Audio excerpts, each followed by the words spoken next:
It's so depressing. How many people manage to invent a bunch of fake, false claims about our work and then manage to dominate the narrative about them so completely that now so many believe that it's our well-sourced and easily verifiable article that's false and not the absolute batshit claims of extortion and mistranslation. So thank you seriously for supporting journalism. Means a lot.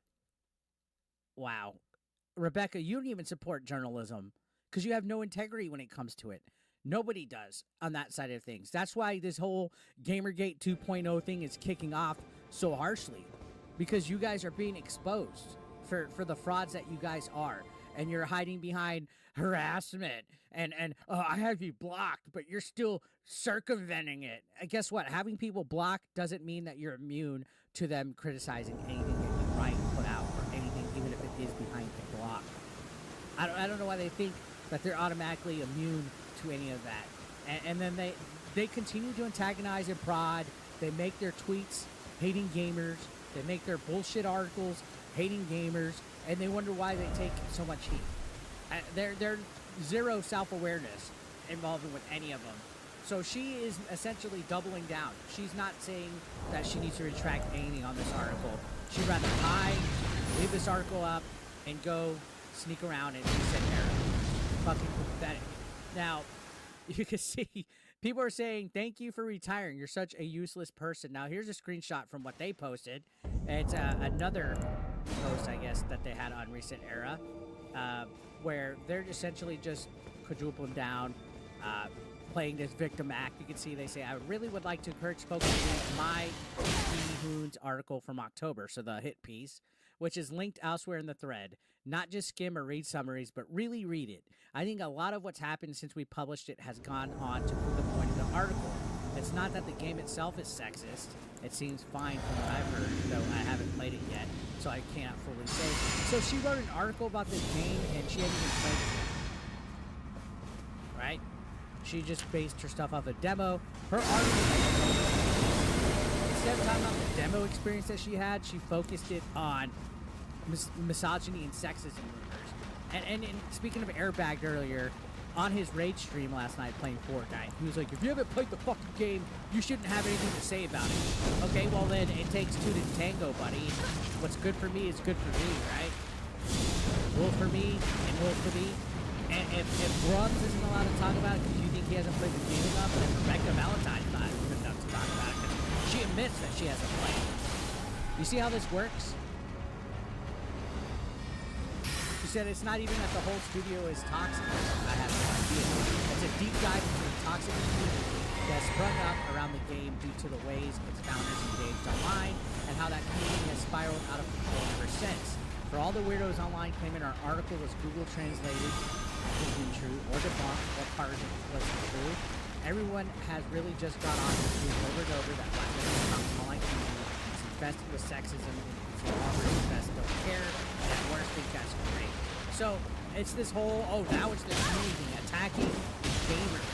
That's what these people do, guys. They attack gamers. They hate gamers. At this point, it doesn't even matter if you're straight or white. They just hate gamers in general, especially men. And they cope and seethe over anything that they don't agree with. That's why we're called grifters, because we're not in the echo chamber, guys. Imagine being this insufferable as a human being to where video games causes you to be this miserable, and you attack the gamers that want actual real entertainment. Like, she's literally attacking a whole community of gamers. Instead of actually writing about the fucking video game, which is what she should have did. Hey! She goes, anyways, sorry for the sound. I just left Twitter and have been thinking about this a lot lately, and wanted to say it somewhere. I've now also seen proof of these creator guidelines are real, and all I have to say about that is laugh out loud. I'll let you know. So I guess that was the creator guidelines where they said, no talking about this, no feminism. I gotta tell you guys, I've been part of ambassador and creator programs. When I get codes, sometimes they do tell you not to say certain things. So whether that's true or not, I don't care. The point is, Rebecca Valentine is quadrupling down on her article. She's playing the victim from it. She hasn't learned anything at all from this, and we gotta keep holding people's feet to the fire. We gotta keep holding them accountable, guys. they're never going to learn. They're just going to go double down, bullshit and nonsense. And yeah, so Rebecca Valentine hiding on Reset Era. What do you guys think? Let me know. Subscribe if you're brand new.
For the longest time, I was innocent with my perspective of gaming journalists when I'd look at them and say, hey, they can't all be this bad. And then every time I start diving into one of them, I'm just like, ugh, it's like the same thing over and over and over. It feels like every single one of them is an activist. What's going on, guys? Welcome to another episode of Smash JT. One of the examples that I was thinking of for a while that I would just let slide was Ki-Hoo Chan, the activist slash translator for the infamous slander piece against Game Science's Black Myth Wukong, coming out of IGN. You know, co-authored with Rebecca Valentine, someone who I've covered in a couple videos so far. But Ki-Hoo Chan is just as bad, if not worse. Hit that subscribe, give me a like, and check out SmashJT.com for the full article talking about how Ki-Hoo Chan didn't just have a mask slip moment. This was like a mask fully ripped off on Twitter behind protected mode with tweets that were shared with me from Old Man Grimm, and how this exposes just how deranged these people really are. In the saga that has captivated quite a bit of the gaming community lately, Ki-Hoo Chan has emerged as the harbinger of fake news. As the co-author alongside with Rebecca Valentine on the notoriously now infamous hit piece Black Myth Wukong and the developer Game Science, Ki-Hoo Chan attempted to destroy the game's reputation before its release. But no, the tables have turned dramatically, with Black Myth Wukong just recently announcing that they have sold over 10 million copies in less than, what, 3 days since launch? That is like almost unheard of. I think Grand Theft Auto might have surpassed 11 million in that amount of time, but this is up there with some of the top-selling, fastest-selling games in the history of gaming. How did Ki-Hoo Chan respond to all of this success? Well, about as unhinged as you could expect it to be. Before I dive too far into the tweets from Ki-Hoo Chan, there's an article that is extremely relevant for finding out more information as far as the background and perspective of this individual and why they are so jaded when it comes to gaming journalism. In an article titled How to Get Into Games Journalism from Ki-Hoo Chan on the Medium from October 14th, 2020, she goes into talking about why she got into games journalism and how she actually didn't want to be a journalist. And I find this interesting because when I dove into the background of Rebecca Valentine, I found information from her in an article a few years back too, saying something very similar, that they didn't want to get into journalism. They just kind of fell into it because they like video games and they could write, so I guess I'll be a games journalist. Oh, by the way, I'm also an activist, so sure, I can push a propaganda message with it too. Personally, I didn't start out wanting to be a journalist or even a writer. The only thing I ever wanted to be since young was to be a musician. And she goes on saying, I've been inspired by a local journalist, activist, writing extraordinaire. Was inspired by an activist, okay? Straight up. If you are inspired by an activist, you are an activist as well. But here's where it gets really crazy. The shitty thing about journalism, especially games journalism, it'll be remiss of me to acknowledge that having any success in journalism will boil down to issues around class, race, and privilege. And then she dives further into how white people get jobs over everyone else in the games industry, which is literally anything but the truth from what I've seen, but it doesn't stop people from pushing a narrative about agenda, bias, and gender, and race, and how this is all somehow a part of the games journalism industry, when we're not even talking about the games anymore. But don't let the truth get in the way of a good narrative. Anyways, on Twitter, Ki-Hoo Chan completely lost her mind. At least I think it's a her. I'm so effing pissed off. This has gone too far. Don't Black Myth. If you must, go and pirate it. If you enjoy it, I do not want to know it.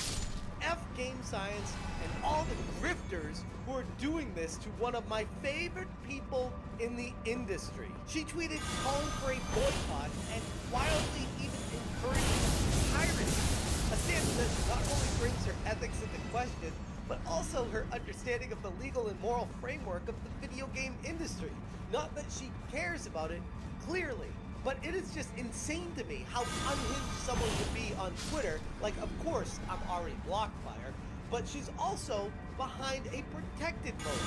So only people in her echo chamber should be able to see these things that she's saying. AKA, she wants pats on the back for being crazy. Oh, and did I mention her title says Ki Hoon says Free Palestine with a Palestinian flag? As if you needed any more reason to wonder if this person was an activist. I'm sorry for anyone who's being harassed because they didn't give 100% on a monkey game. Between being underpaid and harassed, it's clear that somehow reviews are still influenced if they piss off a significant amount of gamers. I haven't seen anyone begging for a 100% score or a perfect rating for Black Myth Wukong. If anything, I am appreciating people who are being critical about the game aspects and taking it down, not just because they weren't what they thought. It wasn't up to snuff. It wasn't to their expectations of what they thought it would be, or it was falling short in ways that they expected it to be better, like a game review.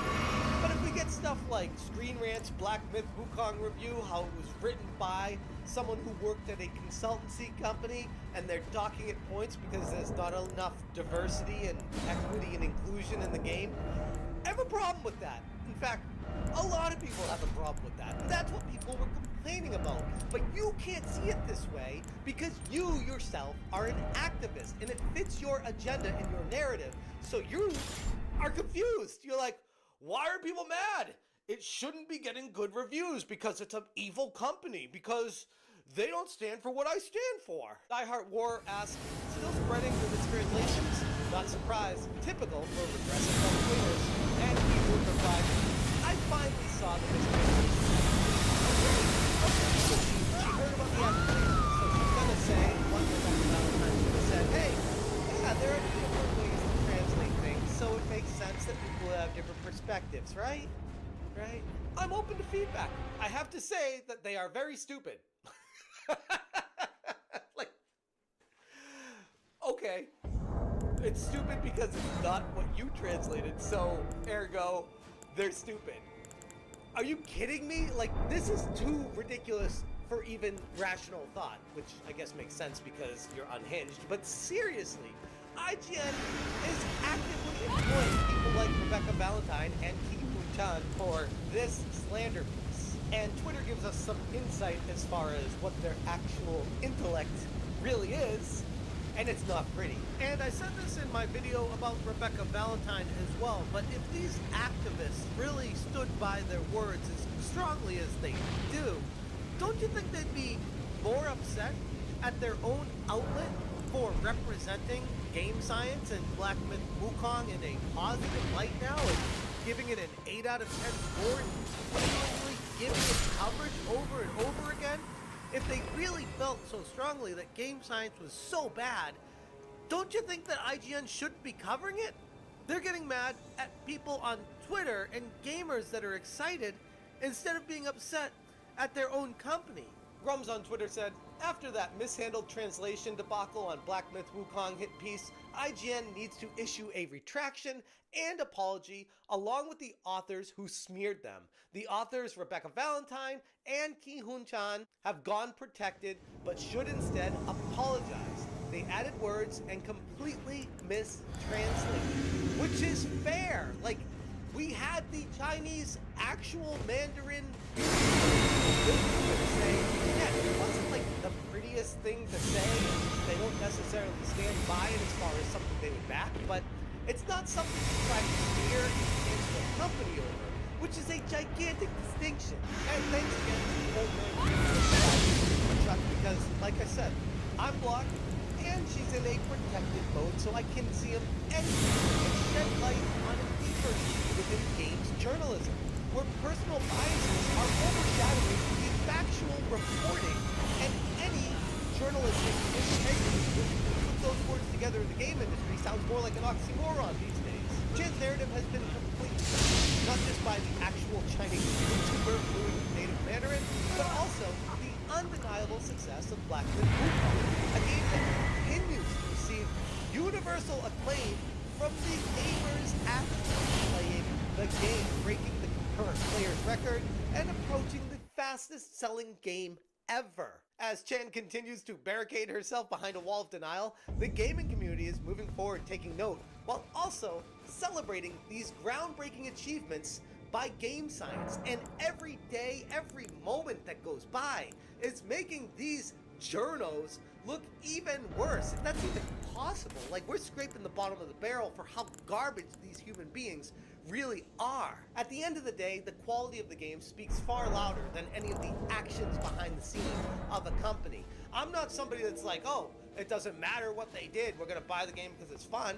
No, if the game company is like horrifically doing things that I definitely do not agree with and that I wouldn't want to be a part of, I personally would be like, you know what? I'm gonna sit this one out. I don't want to support that game.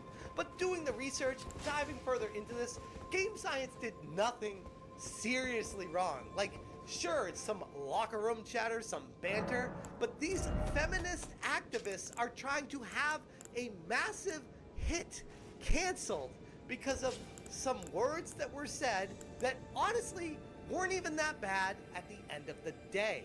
Real journalism is about integrity and accountability, getting the story right, and swallowing your pride when required. Hide all you want. The secret is out. You guys suck at your jobs, and IGN should take note. Anyways, I'm going to leave it there. If you guys want more information, check out smashjt.com. I will link this article in the description below. If you appreciate what I'm doing, please consider hitting that join button. Thank you so much for watching, and as always, you stay smashing.